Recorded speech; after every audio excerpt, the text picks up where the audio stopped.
Ադրբեջանի նախագահը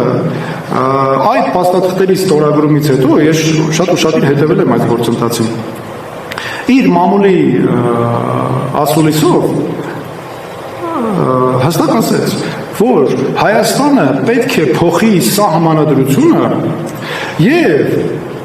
եթե Հայաստանը չփոխի սահմանադրությունը, ուրեմն դա անարգանք է Հայաստանի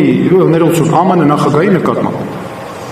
Հիմա տեսեք, ինչ աստիճան մանիպուլյացիա է գնում եւ կոծկում Հայաստանի իշխանությունների կողմից սա, որ հանրային օրակարգ դուրս չգա։ Այդ փաստաթղթերում կետ կա, չէ, որ կողմերը չեն միջամտում իրար ներքին գործերը, ճիշտ է։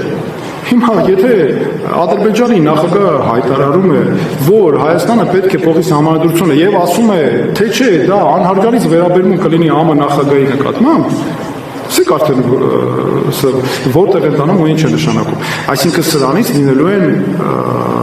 առնվազն ադրբեջանական այս քաղաքականության մասով զարգացումներ, որոնք չեն բխում մեր երկրի շահերից։ Հետևաբար մենք պետք է առավելագույնս այնպես անենք, որ ԱՄՆ-ի նման կարևորագույն երկրի առաքելությունը միջնորդական առավելագույնս ծառայի մեր երկրի շահերին։ Սա չափազանց կարևոր է եւ մենք գնալու ենք այս կարևորագույն փաստաթղթերի հարցով մեր շահերը անկյունակար ունենալով ճկուն քաղաքականություն դրսևորելով, ես արդեն նաեւ ասացի, եւ ոչ թե հարմարվողական այդ հստակ լուծումներով։